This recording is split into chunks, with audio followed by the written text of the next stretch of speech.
Hello and welcome to Meet the Heads virtual event brought to you by Everything's Education. Today we're talking about COVID and how it's affected education.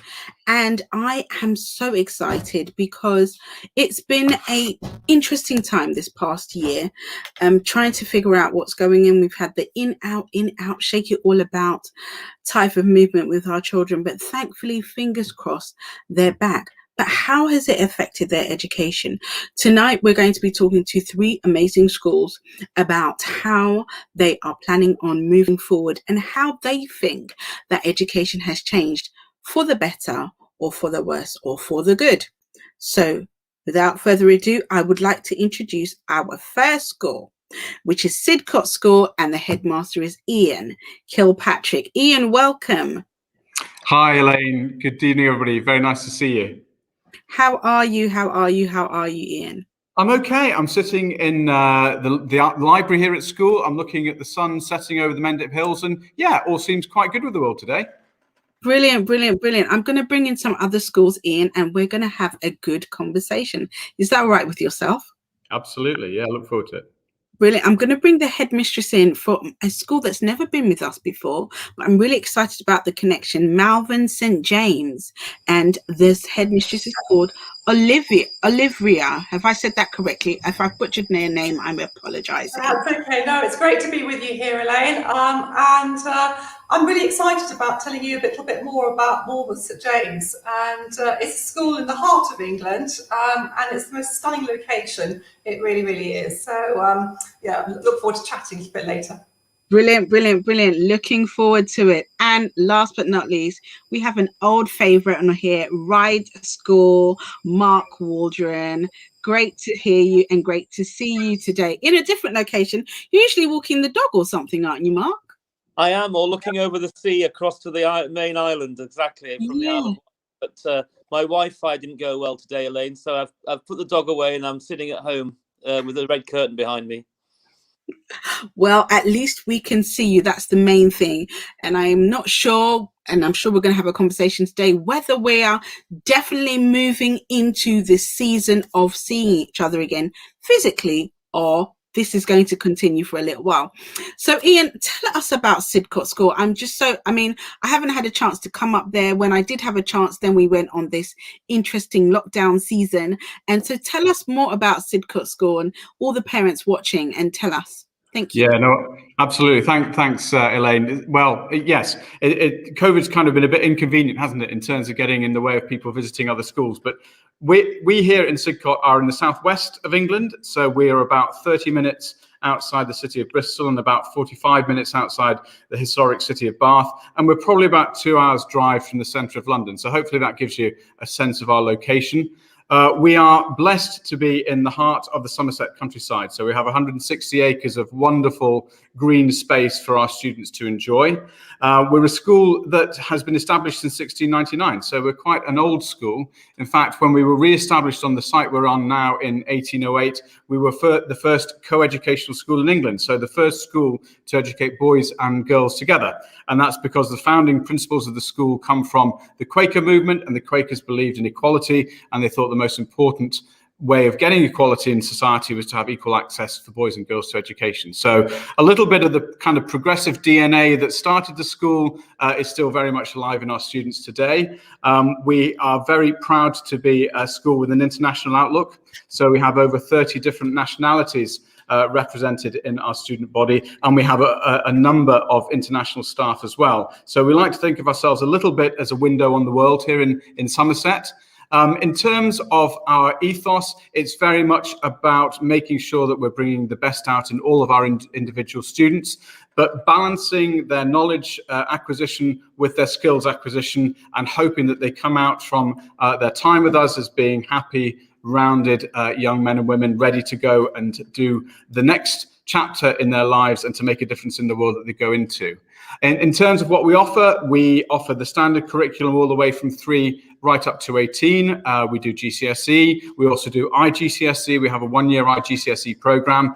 And then in our 6th form, we have the option of either the International Baccalaureate English A levels, or we also offer BTEC in sport and business. So I think that hopefully gives you a little bit of a sense of who we are and where we are. And I'm delighted to be here this evening to be joining the discussion. I think it's really interesting and exciting to see where schools are going to go in this world beyond COVID. Thank you so much, Ian. So all of those parents out there that are looking for that school that's out there in the countryside, do email us at hello@everythingseducation. Now, moving on to Malvern St James, I'm really excited about this relationship. We've been trying for a long time to get you on the bill, and so please do tell us more about the school. I'm delighted to let you know a bit more, Elaine. It's fantastic, and also to be talking to so many families.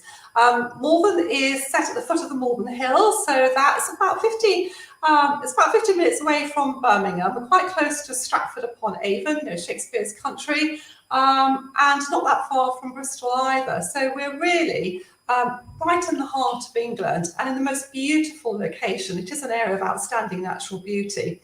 But I really think we combine the best of all worlds in terms of being in a small town, but also having beautiful countryside on our doorstep, but also accessible to major cities. In fact, the school has a train station literally opposite, and it takes you directly into central London to Paddington Station. So we've got brilliant connections. In terms of the school's history, we were actually founded over 100 years ago in 1893, so we're by no means a new school. Very long heritage of girls' education. We were founded by Mrs. Greenslade and Poulton, and also Katrina Bird. And these were pioneering women of their time who recognised that women should be able to take an equal place in society alongside men. They had as much right to engage in society and to be real change makers for the future. And they recognised that in order to do this, they had to be able to provide, young girls with the same opportunities in education as their brothers. And that was very much their pioneering mission. It's something that we've really kept true to this very day. So while we combine the tradition of our heritage, we're very much a forward-looking, progressive school that's committed to equipping our girls with the skills, the tools that they need for the digital post-COVID age, as it were. As a school, our philosophy is very much on helping girls to discover who they are, what they're about, and so that they can own their unique strengths and talents. I always say you've got to own your difference, who you are, to be able to go out in the world to make a difference. And that's very much what we're committed to doing here in an all-girls environment. We can give girls so many leadership opportunities as well as a fantastic academic education. And it's a very much a holistic approach to all-round opportunities. We've got about 400. We're about 400 in size, which is lovely because it means that we can get to know each girl. We've got a long tradition of boarding, and again, we've got an international outlook in that we have good numbers, over 25 that come from all over the world. So it's a very diverse, rich community which embraces the individual. Thank you so much, and I'm looking forward to our roundtable discussion further on today. Now, Mark, you've come time and time again, but there are some members in the crowd who haven't heard your voice or heard about RIDE. So tell us about RIDE tonight. Thanks, Elaine. And actually, like Olivia and Ian, I think we're going to have quite similar values in many ways. I mean, we're also a rural school in the sense that we are living in the beautiful setting of the Isle of Wight. So I gaze across at Portsmouth or Southampton if I'm looking carefully, but there is the water between us. It takes about 10 minutes to come across from Portsmouth on the hovercraft, and we do have some pupils who come every day on that boat journey across, and in fact it's really just for them like getting a school bus. But we also have boarders from all around the world. So we are a day school and a boarding school. We're about 2 hours from London. Again, it's just one train journey from Portsmouth. So it's that quick hop across and then up to London. But really, we do belong very much on the island. And I think we're the youngest of the three schools, but still quite old in the sense that we're celebrating our 100th birthday this week. The school was founded on the 25th of April, 1921. So we've been going 100 years here on the Isle of Wight. Our kind of philosophy, I suppose, is captured by we talk about being an island school, but with a global outlook. And we want to make the most of both those things. So being an island school is something we can enjoy. It's a beautiful place to be. We can use the beach, we can use the outdoor education, and we have a setting which is a very community spirited school. A lot of our parents have been at the school themselves, and friends and so on go in and out of school. But we also think it's really important to make sure our pupils have a strong global outlook as well. It's why we do the International Baccalaureate. We're a member of the Round Square organisation, which is a group of around 200 schools around the world, and our pupils can do exchanges and go to conferences through that group, and those are schools in all the continents. And we also do I mentioned the IB, but we do the IB alongside A-levels, and we do the IB-CP as well, which is a vocational version of the IB. So you can do the academic IB diploma, but we also do a vocational version which allows you to do some academic subjects, but alongside sport, business, art, or engineering. So a bit of a mixture of options there to reflect the fact that we have in our school of 3 to 18-year-olds a very diverse student body in terms of their needs and their wants, and we try to make sure we've got a curriculum that meets them. But ultimately, I think, like your other two speakers, what we really value are the skills and the character and the ethos that recognises children in the round and grows and nurtures to make them good citizens of the world. And that those founders who founded the school 100 years ago, the motto they came up with then, ut prosim, which means to be of service, is still one that we very much strongly believe in today. Thank you so much, Mark. I can see that we're going to have a good conversation. We've got a good selection of schools here. And I think my first question to all of you is, I know it was devastating when the schools didn't come back at the end of December, but did you think that there was a shift in the way that your students studied? There was a shift in the zeal of them getting towards their studies? Because I know that in my household, it was, oh, how comes we're not going back to school? But then they had to transform the way in which they absorbed information. I'm going to ask Olivera first, and as we're having this roundtable discussion. So tell us what you found from speaking to your students.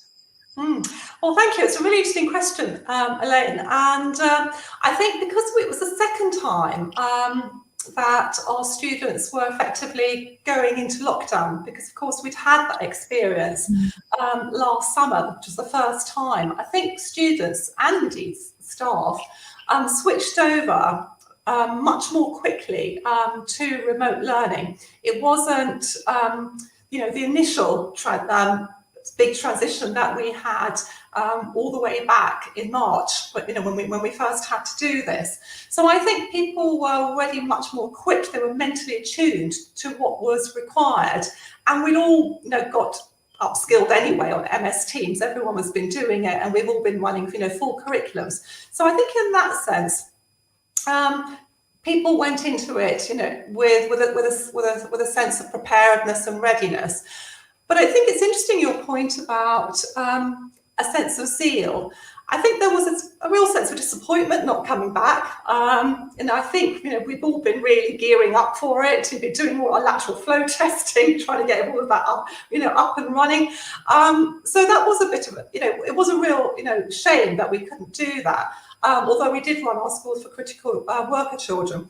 But I think our students, they're incredibly resilient, and I think this COVID period has really demonstrated that to me. They're by no means a snowflake generation. I get really irritated when sometimes media pundits use that term, because it's just so not true. What they've had to deal with and what they've had thrown at them, these past 18 months, and how they've risen time and time again to every challenge that's come their way, has really been remarkable. And I'm in awe of what they've achieved and how they do it with good grace and with humour, and how they support one another. But yes, there has been a zeal for learning. I think they've really appreciated being back in school in the autumn term. They've all learnt to value education and what it gives them.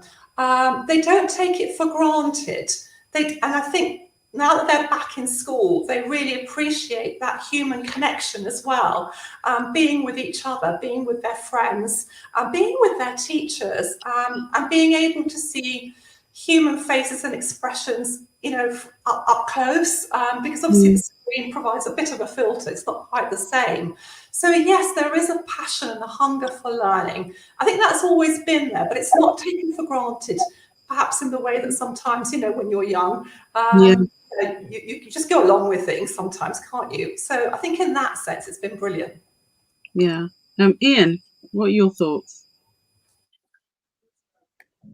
Thanks very much. You'd think by now I'd know how to unmute, wouldn't you? But, I know, don't worry, that was me last week talking. And nearly committed a rookie error, so I do apologise for that. Do you know what? I absolutely agree with what Olivia is saying, because I think the second lockdown was different from the first, insofar as the move over to online learning was quite seamless. And I think that our students, like everybody else's, probably took that in their strides.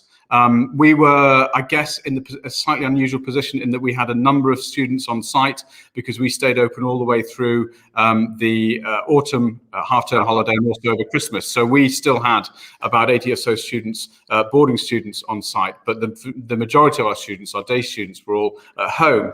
But I think one of the things that I reflect on that characterized the second lockdown was, I think both our students and indeed all of us were far more spooked by it. Because I think we thought that the first lockdown, all the things that we were putting in place, when we got back in September, oh, do you know what, that was it. We're kind of through the worst of it and we can start to rebuild. So when we almost found ourselves back at square one, I think that was an unsettling feeling for everybody. I certainly know as a head, I felt very unsettled by it. Because I think that one of the things that we weren't aware about is just how much being part of a social community education is. You know, the actual the knowledge economy, your English, your maths, your history. Yes, you can do that through Teams. You can do that online quite successfully. But that whole idea of being human and the importance that that has in terms of a child's development is probably something that came home very strongly in the second lockdown. And I think if you do the maths, you know why. Because our young people have spent a longer period of their time in lockdown than we have, just because they're younger, and therefore proportionally they've spent more time in that condition. So I think one of the things and one of the challenges that we all face as schools moving forward is, how do we make sure that we compensate for that and we don't get to a stage again where there is that sort of cognitive upside but social downside. And I think that that is going to be one of the things that schools need to be mindful of, not just from now until the end of this academic year, but also when we come back in September. Because what we're seeing, certainly with some of our students, is that they just need a lot more support around their friendships, their relationships, their self-esteem and self-confidence, that kind of resilience piece we perhaps took a little bit for granted before COVID. Now we've got to make sure that we're very actively promoting that. Yeah, that's so very true. I loved what you said about cognitive care that's needed, because there is a level of reassurance that's very much needed to prove that they're still part of this community. Because I mean, I have a child that changed schools during the lockdown, and so he was part of a school community that he'd never visited for the whole term, which was very unsettling. And at times he said, well, what's the point? Nobody knows me. Why should I bother to go online? So it's very true, and it's very normal. And so going into a new school, not only does he have to, obviously with a mother like me, he would never be behind on his work. But anyway, that's a whole nother conversation. But yet going into a new school, having not seen the school for a whole term, is a totally different experience that some would say prepares you for anything that can be thrown at you in life, in terms of resilience, in terms of character building, in terms of acceptance from your peers. It's very, very interesting. So Mark, tell me, because you are on a whole different island. So what are your thoughts on the question that I asked initially? Well, I mean, I very much agree with what's been said, so I won't repeat all of that. Although I think what's really interesting, what you were just saying there, Elaine, about people joining the school, you know, during lockdown. We've had a lot of families actually who've moved out of London and the southeast, and I suspect it's the same with the other two schools as well. And so, for example, this September, there were about 40 or 50 families who joined the school for the first time.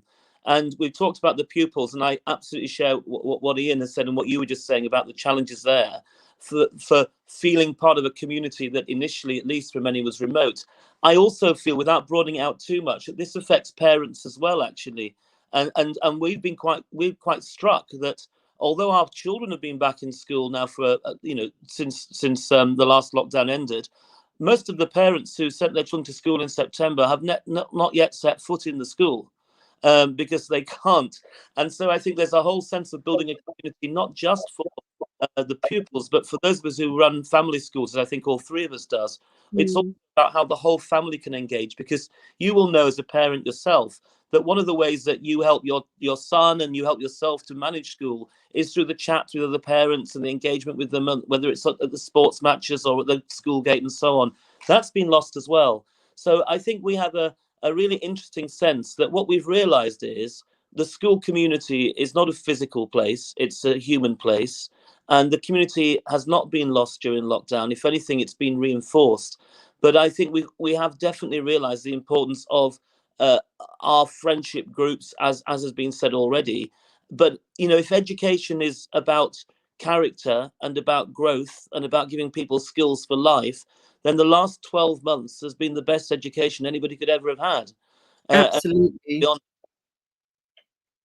The challenge for us all, I suppose, is to look after those that have struggled with that, just as schools are there to help people when they struggle, whether that's struggling with maths or struggling with the social challenges that COVID has thrown up. Yeah, I think what's really interesting is that some children have excelled during this time, and they've excelled academically. However, some children they've not done well academically, but they've done well socially. So now children have become more tech savvy. They have communicated with each other, whether it's via Instagram or the various new apps that are out there. House Party is one of them.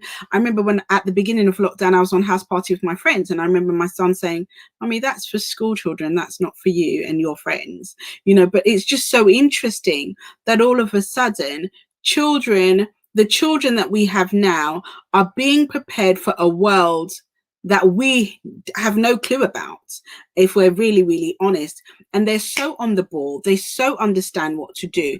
And so, yes, we're right.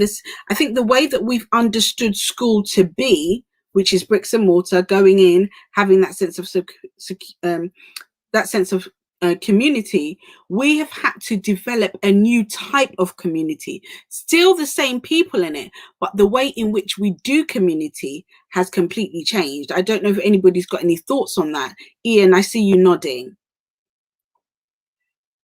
Yeah, Elaine, I couldn't agree more. I mean, I think it's really interesting and a real privilege to be sharing the platform with Mark and Olivera, because I think our educational philosophies are very closely aligned, that schools are very much the sum of the parts of the people that make them up. And I think it's interesting to hear that the points that Mark was making about supporting parents, and I think we're all doing that, because nobody has a rule book for what we've just been through, and equally nobody has a route map as to how to get us out of it. All we're doing is trying to work together in a way that we feel is most appropriate and most effective. And I think what that probably comes down to is where our values sit. And if we feel that our values are those about really investing in the time that we spend with our children, both as parents and as educators, and we think that given the right opportunities and the right sense of encouragement, they will move mountains, that is a thing that is going to take us very, I think, very optimistically out of the present situation, and force us to look at the world through a different prism. And I think that when we're talking about communities, we're not just thinking about the communities around us, the community of our family or those in our local area. We're talking about that kind of global connection, because we have all been affected to some degree or other by COVID. And we're still seeing the effects of that in a number of countries around the world. And we just hope that they will get to a place where they feel more confident and they're in a slightly steadier state than they are at the moment. But I think that the challenge for all of us that work in education is, what do we want that future to look like? Absolutely. And that's where working in a school is just the best job in the world, because you're working with the most optimistic minds, you're working with the greatest degree of energy. And if we can just harness that then I think that the future looks very bright. But part of that is really looking at the old orthodoxies through a different prism and suggesting, it doesn't have to be the way it was. It can be different. One of the things that we are here at Sidcot is a changemaker school. And changemaker schools are basically a network of social entrepreneurs across the world. And the principle behind them is Gandhi's statement, be the change you want to see in the world. And that's where I think there is a real optimism and possibility coming from what we've been through. And that looking at that whole idea of community in a very different and dynamic and exciting way. Right. I love that, Ian. We're going to come back to that change maker ethos and impact entrepreneurism. Is something that I have become very active in during the lockdown period. But Oliveira, I hope I'm not messing up your name. I'm really sorry if I am. Oliveira, that's your name. Please tell me what you think about how community has been done differently at St James's. It's a lovely question, and I think it's something that we've had to, keep reviewing and keep coming back to, because of course, the way in which we traditionally did community, which was very much, whole school events, everyone out on the fields, inter-house competitions, all of those sorts of things, we haven't been able to do in quite the same way, because we haven't been able to gather, in large numbers. Yeah. But that hasn't meant that we haven't been able to have fun on the way. And so schools have been incredibly inventive in how they've actually kept that sense of community alive. Both online, where we've had to be, doing remote learning. We've had lots of different challenges. So, for instance, our school, we took part in, I think, a national, challenge, which was the Pass the Ball challenge, and which you had, clips of pupils and staff, passing the ball in all kinds of fun contexts, and it was hilarious when they put the whole thing together. We've also had musical challenges, and where staff and girls, have again sort of lip synced to music, all kinds of comedy moments, and we had the senior teams of lip syncing to Queen, and I was there sat in the cupboard with a torch doing Bohemian Rhapsody. It was hilarious, and we showed it to the girls and the teachers and the parents, and they adored it. So there are ways in which we've been able to carry on capturing that spirit of who we are, and we've had to carry on doing that, obviously, even when we're back at school. But we are, and I think it's been exciting. Necessity, as they say, is the mother of invention, and I think all schools have been very, very innovative in the ways in which they've responded to COVID. And I think that spirit of innovation, that spirit of enterprise, that spirit of collaboration, because the way in which we've all upskilled ourselves and carried on developing has actually been about the way in which we've helped each other. We haven't been operating as an island. Teachers have been helping each other. Pupils have been really rallying round and helping each other in their work. As a community, as an educational community, we've been incredibly collaborative through all the associations. And I think one of the joys that I've had is actually collaborating far more, than probably I ever did before with fellow colleagues, fellow heads, across the sector. It's been brilliant. We've been sharing ideas. And so we've actually been able to gain a real sense of wider educational community, as well as the community that we've had in our own schools, as well as Ian's, just, rightly tapped on, embracing our connections with wider communities all over the world, and that we've got Link School in the Gambia, and we've been able to carry on making connections with them. But we've also been looking at how we can make connections with girls across the world through the Global Girls Project, and our girls have loved talking to them and actually empowering other girls in perhaps less advantaged communities to really make a difference. So we found that our community has actually got bigger in many ways. I really love the fact that there was two different communities that you spoke about. There was this community of the children, the students, but there was also the community of the teachers and the leaders in the school, because you've moved away from, oh, my school, well, you don't necessarily say this, but parents do. Well, that school is better than that school because of X, Y, and Z. But now it's a whole fight together in order to overcome this, because we've never seen this before. We don't understand it. I mean, literally, the last thing of this kind was 100 years ago, and not one of us was alive then. And so, you know, how can we manage this together? Well, you know, I'm sure you've been speaking to the schools within your area, you know, and all say, you know, what's happening. I can just see like a knight's table with everybody, all their heads going, how are we going to manage this, and be on, well, Zoom calls literally, and how are we going to manage this? And I think my next question is, in all of this confusion, Mark, number one, how have you managed to stay sane? And number two, how have you then had the conversation with your students when they came back in September? Because school was very different. School was very, are we in school? Are we not in school? We can't do PE. What can we do? We can't touch this person. We can't have lunches together. How did you then begin to have the conversation with them about what was going on? Yeah. How did I stay sane? Some might question whether I have or not, Elaine, but I hope I have. I think we have all learned. I say it's really important. It's quite humbling, and I think important for everyone to see this, that the challenges for our children, for our parents, for our staff, and for us as leaders at schools, we've all had to face that same challenge of finding ways of navigating this. And so, you know, you asked me how have I stayed sane. It's sort of how has anybody stayed sane, I think. And what we've done is we've learned to appreciate things like, I saw nature on a better level than I've ever had before. I think we watched spring happen last year. We've watched spring start again this year.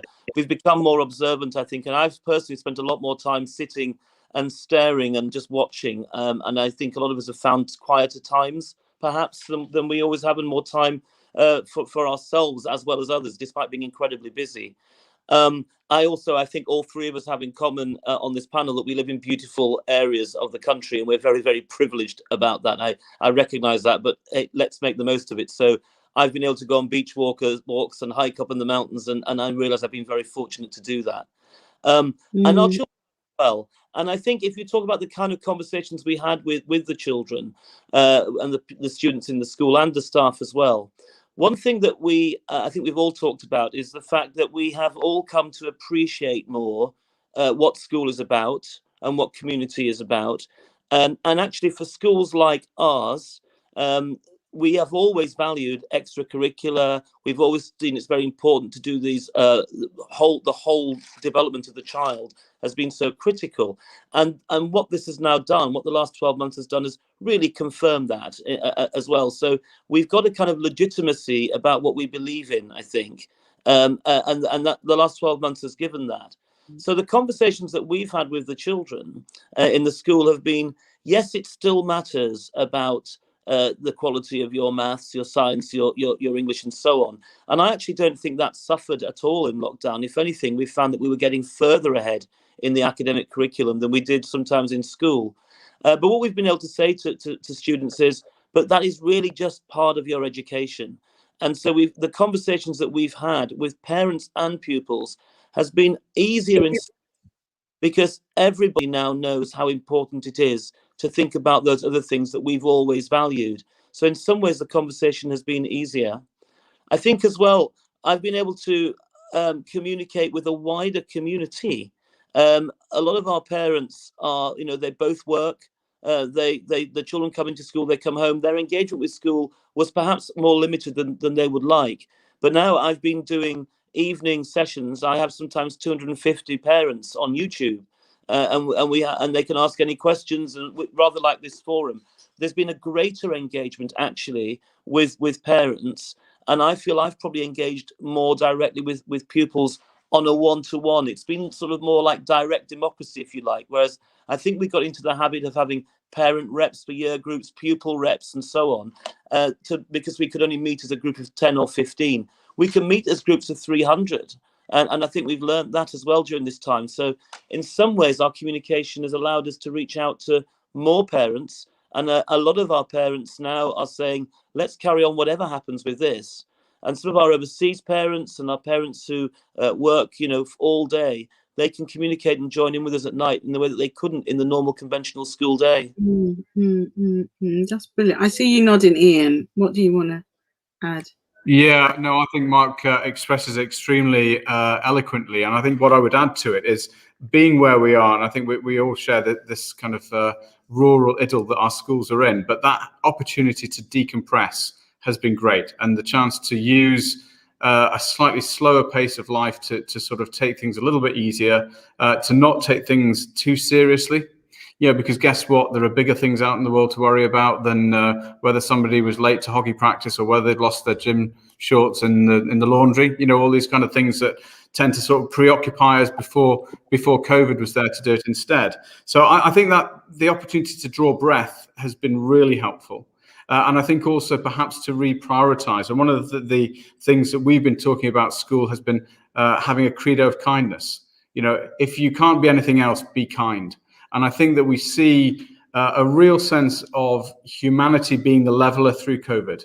You know, that we have to be there to help other people, to help those that are close to us, but also to reach out to those who maybe we didn't know so well in our community, and also provide that support across countries and across nations. So this whole idea of kindness now not being something that seems old-fashioned or a little bit twee, but actually something that sits at the heart of the human condition.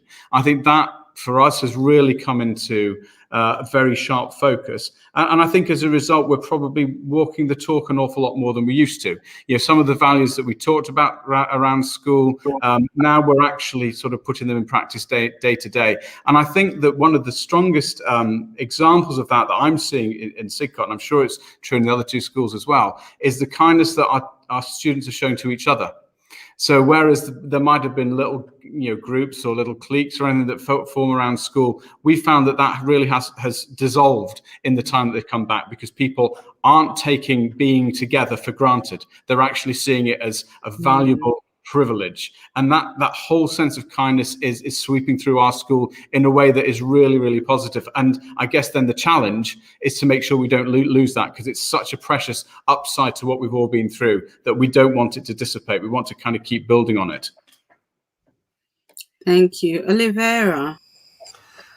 I've so enjoyed actually this conversation. It's been lovely. I can identify and agree with everything that Ian and Mark have said.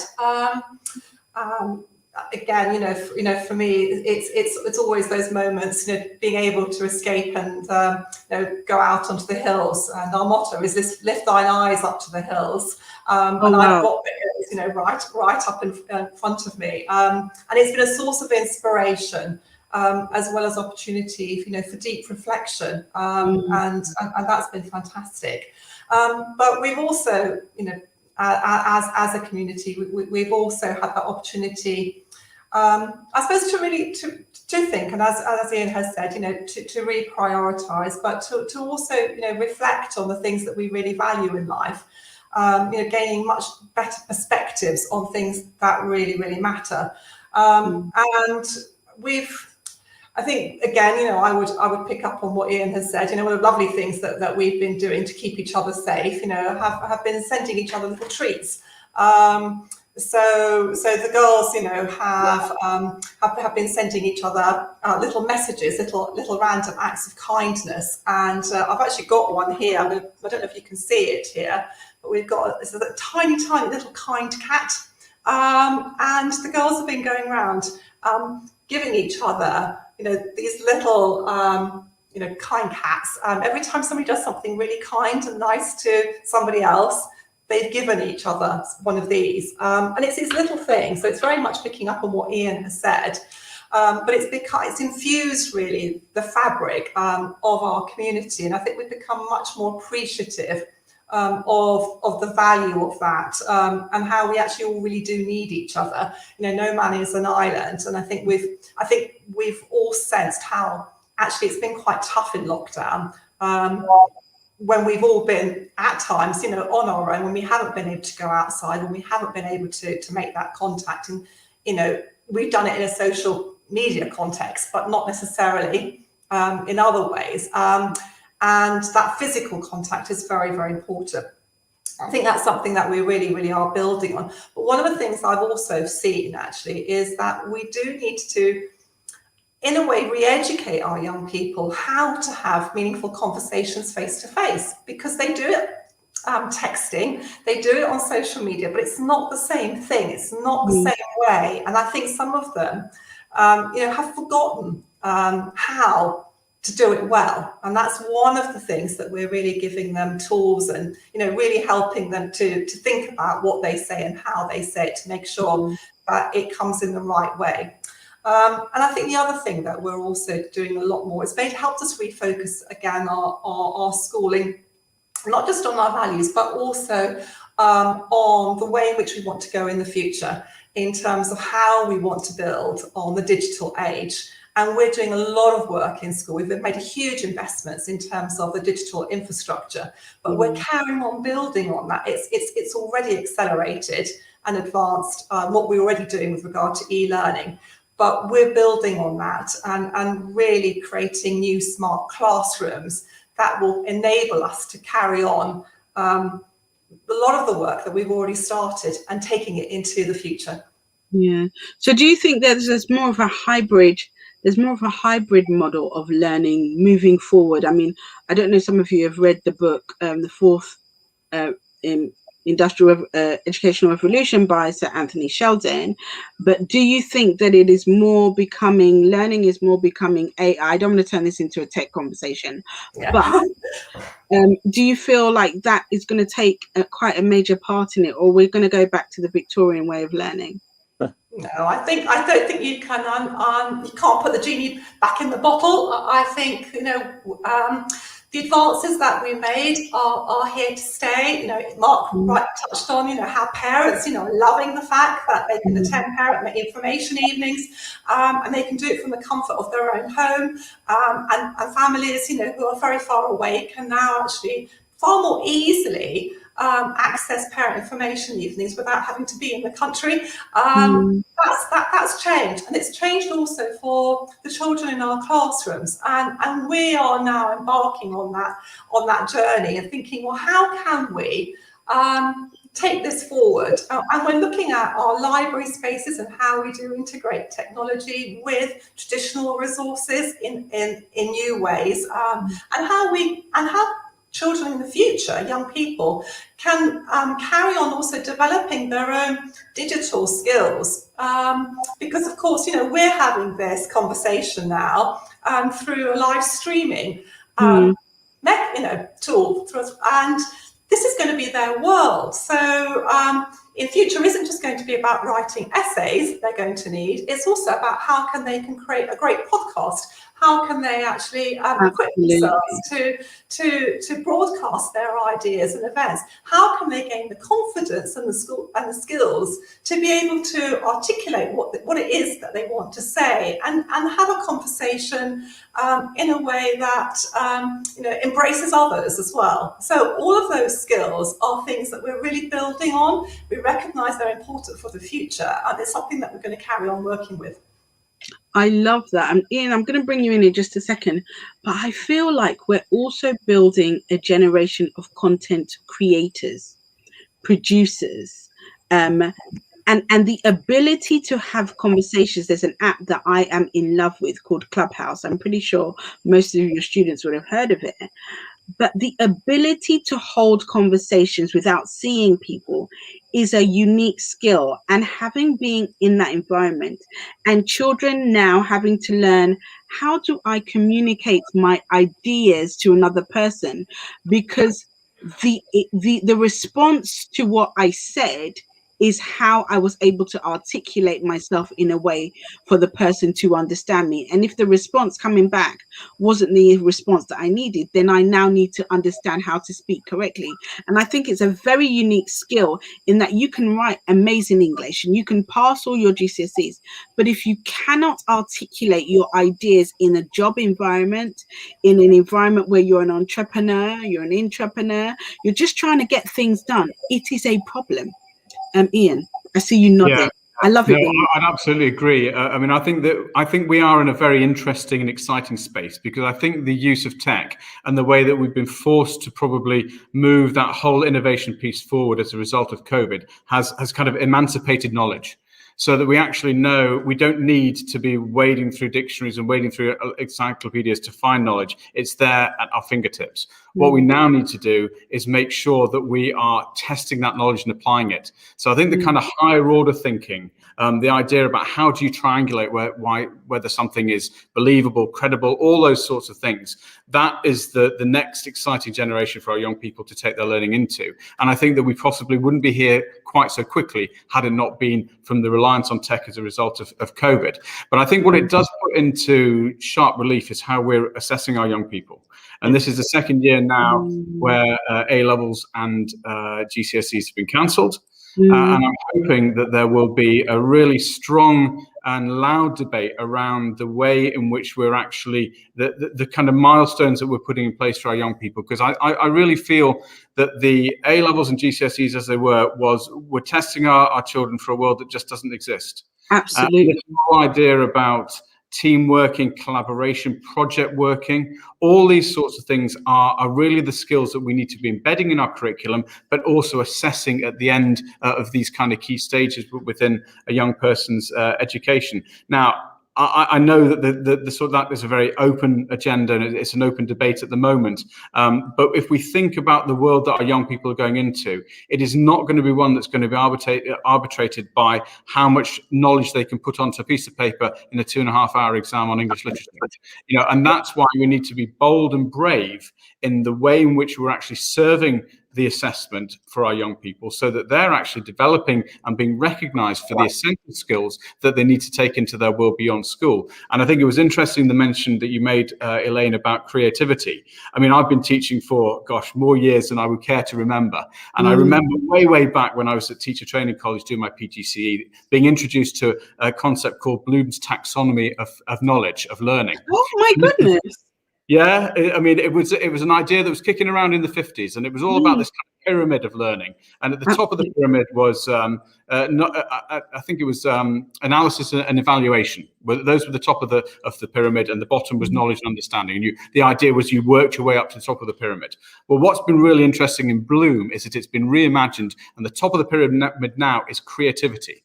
That ability to think from first principles, to take a piece of paper or to take a blank canvas and make something of it, because what you're kind of, I guess, courageous enough to have a go and to learn from your mistakes. Now, if we can get some of these things harnessed into our education system, the future for our young people is extremely bright, because we will then be actually preparing them for a world that they're going into, rather than a world which kind of harks back to the Victorian age. You know what, Ian, that is so, for so long, children, and I'm going to come to you, Mark, children that have said that I have this problem with people saying my child's not very academic, they're creative. Well, I think that if they're creative, they are even more academic than those who we deem as academic, the ones that get the A's. The ones that are creative are the problem solvers to problems in the world. They're the ones that are going to be coming out with, how can I solve a world hunger? How can I come up with a vaccine for cancer? How can I derive a new genome to fight against this particular disease? And those are the ones that will drive the new agenda that's moving forward. Mark, what are your thoughts on that? Well, if someone's wanting to see us arguing with each other, then they're going to be disappointed, because I completely agree with what you and Ian have said. And just when Ian started talking about assessment, it was exactly what I was thinking about. So when we talk about people having special educational needs, what we're really saying is that the way in which they learn and perform is not measured by the way in which we assess exams in the UK. And actually, there's a very strong link, for example, between successful entrepreneurs and dyslexia, for example. Yeah. And there's a reason for that, which is that you have to compensate, because the exam system won't celebrate what you're good at. And I think what we're seeing, and we have seen in the last 12 months, and you talked, Elaine, about some people really enjoying lockdown, some students haven't, some have really flourished in it, is because there are children who cannot make sense of words on the paper and will never succeed if you insist that that's how you're going to assess them. But we teachers and as parents, that they are amazing problem solvers. They're great communicators. They are great at building rapport and warmth and running teams and inspiring people. And these things actually, as Ian has said, are what matter in the workplace. There's a real challenge because I don't hear anything at the moment from the government about recognizing this. And I think there's a danger that we'll say, oh, we'll all go back, we're going to go back to the gold standard of A-levels or GCSEs or whatever. It's not a gold standard if it's not preparing people for the kind of assessments that the kind of life that we need these people to live, as Ian has said. So I think we've got to be we may be united here, but I don't think we're united. I think we would have lots of people arguing against us, and we need to have a united voice to say, for goodness sake, these children have managed now for 2 years without these outdated exams. They're actually a stronger generation. I call them Generation Grit. They're much stronger than anything that's gone before them. And they're going to go out there and they're going to really conquer the world because of what's happened. They may not actually have the piece of paper that says they got an A in this or a B in that, but they got far more skills. And we need to make sure that we do have schools that celebrate that. And we have an education system that recognizes through its assessment that that's what they've achieved. I'm worried that we won't do that, and I think we've got to really fight hard to make sure that we use this as an opportunity, because I think it's a once in a generation opportunity to shake up how we assess people. Yeah, I mean, I said that this last year and this year actually as well should have been a year that wasn't about how much assessments it should have been a year to prepare you for the future, a year of learning about how do I know how to negotiate, how do I know how to put that business plan together, how do I know how to work as a team. I remember when I was at school, we had a 1-week program where the whole school was put into different teams, and even though you were used to being in your classroom, you were now put into a team that didn't include just your classroom. It was from all walks of the whole school, and so we now had to look for a solution to a particular problem. And I remember it was to do with the sustainable goals, the UN sustainable goals, and we had to find a solution to one of them. And I think that would have been more productive for our children than sitting in front, because I used to look at my children and think that they were more productive when they would have meetings together with their friends and with their housemasters, and it was more about finding out who they were growing and becoming as a person. And I think that's what should have been done, rather than, oh my gosh, the question that my son kept asking me is, are we having exams? Are we having exams? Are we having exams? Well, okay, they've said that we're not having exams, so I don't need to study. Well, actually, you do need to study for life, And so that is the wrong rhetoric that we want to take out to our children, that the only way to get forward in life is to read a book. Actually, if I understand that I read a book on how to build a team effectively, I can now run a business better, because I understand about delegation, I understand about roles, I understand about temperaments. And these are things that you don't learn in a GCSE exam. They are, I'm sure I'm speaking to leaders here. So you have to deal with all kinds of things. You have to deal with parents. You have to deal with members of staff. Sometimes you have to deal with your own emotions. Like, do I really want to go to work today? Let's be completely real today. I just want to go on the field and I just want to enjoy myself, but I can't. And so these are some of the things that I think we could have helped our children with. Then, in the last 6 minutes, I also want to have a conversation quickly before we round up. We are coming out of a very strange season. We hope, fingers crossed. But there are people in parts of the world, like you rightly said before, Ian, that have gone backwards. On the news today, I heard that Turkey was going into another lockdown, and India, we can see the devastating effects on India. What are the kind of conversations? And they're saying that, if Africa doesn't learn the mistakes that India made, we could have the same thing in Africa, which is detrimental to the continent.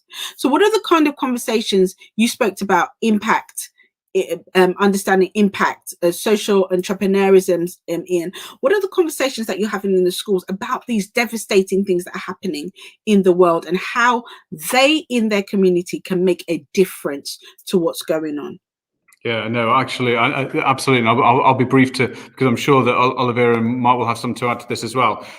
We've got a twinning arrangement with a school in Lebanon, and we've been keeping very close to them all the way through lockdown. We were hoping that we'd be able to have a face-to-face exchange, and then COVID came in the way and scuppered all of that. But if we think that we've had it bad here, what we're seeing here is nothing compared with what's going on in Lebanon at the moment. And I think that the impact that that's had on our students is it has made them grateful. It hasn't made them take their lives for granted. I think it has been a call to action to really see, well, what can we do to make a difference? And part of that is we're doing some fundraising, but actually more than that, people want to have that connection. They want to have the opportunity to just speak peer-to-peer. So we've got some really rich exchanges going over the internet, through Zoom, through Teams, all these sorts of things, with our young people just sitting down as teenagers in different parts of the world, going through COVID, seeing a different perspective of it, but finding those ways in which they can support each other through empathy. And I think that those are the conversations that need to keep on happening long after COVID is resigned to the history books. Because if we actually want to learn anything from this, these are the kind of things that we need to take forward with us. Thank you, Ian. Mark.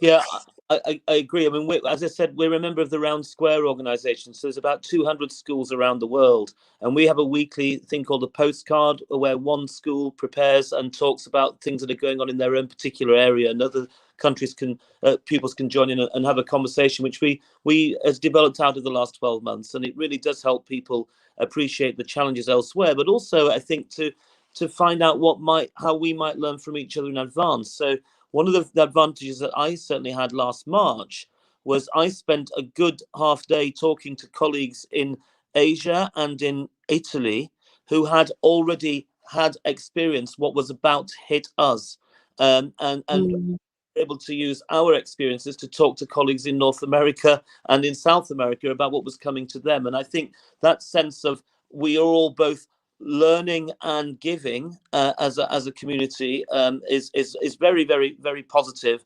outcome of this. I think the key values of the Round Square, we call them the ideals, and the first three are internationalism, democracy, and environmentalism. And it's interesting that this crisis has made us both more and less international, in certain parts of the world more and less democratic. And I think environmentalism has to some extent taken a bit of a back seat in some areas in terms of the international conversation. So I think we really can explore some of these key values now and reappraise them and say, look, we couldn't travel, but we could talk more. We're actually, we're thinking global, but we're local. And those sorts of concepts of internationalism suddenly become more meaningful. So I think it's become very interesting. Thank you, Mark. Olivera. This is fascinating. I think, in a way, all our schools are microcosms of society, and we've all got, international students, with us. And I think one of the opportunities that we have as schools is that we can draw, and we do draw on our pupils, and they give wonderful insights about the challenges of their own communities back home and the experiences that they have. And those are conversations that they bring back to school, so and that's incredibly enriching, not only for them in terms of the experience of being able to tell others about what their countries are facing and some of the challenges that they have, but it's also real education, international education for all the pupils that are at school. So that's one of the things that we really, really draw on, we capitalise on, that we've got all these students here in our midst who talk about those challenges and experiences, and they're educating each other in them. We also do it through more formal mechanisms, such as Model United Nations. As a school, we're really passionate about MUN. We host our own MUN competitions with other schools. And I don't know whether you know much about the Model United Nations, but it's a student version of the Model United Nations. And students get into teams and they debate world issues with other schools from and other teams, all representing different countries. And that gives students a brilliant opportunity to find out, research about all the different challenges that are faced in different parts of the world, to come together to have fun, but also intellectual debate and discourse.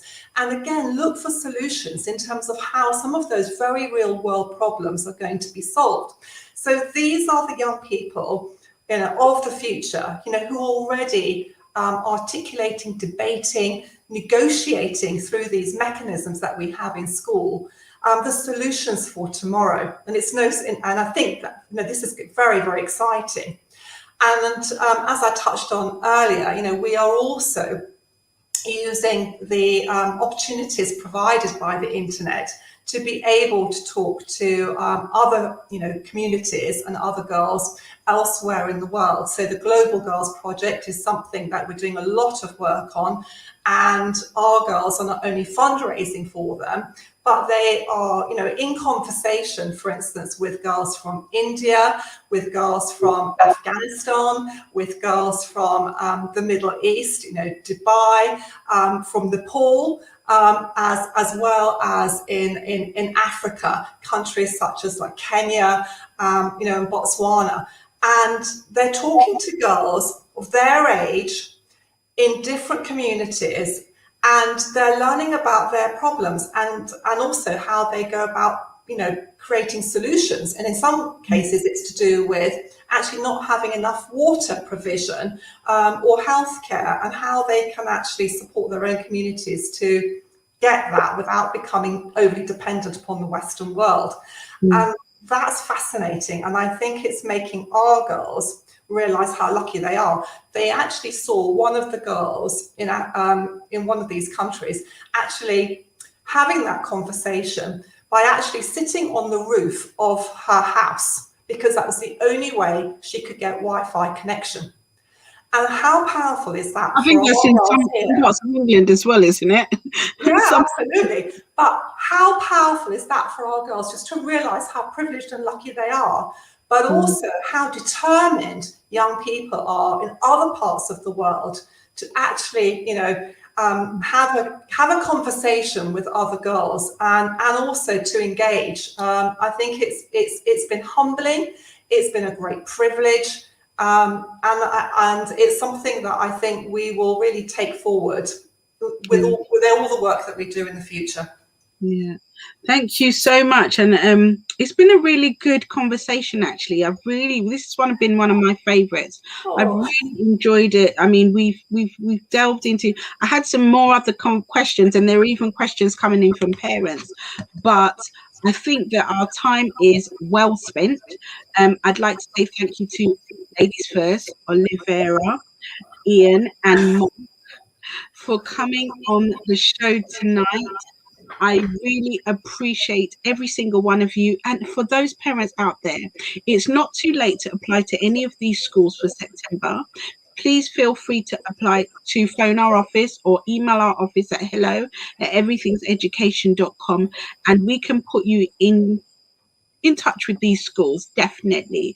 I think they might not be able to come and see you, but they can have a conversation. Mark said he's available all hours, everybody. So he can talk to you as long as he can get Wi-Fi connection and he doesn't have to sit on the roof of his house.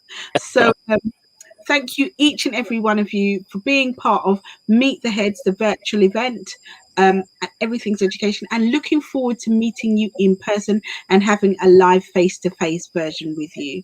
Thank you. Thanks very much. Good evening, everyone. Thank you. It's been a pleasure to join you. Thank you. See you again. Thank you so much.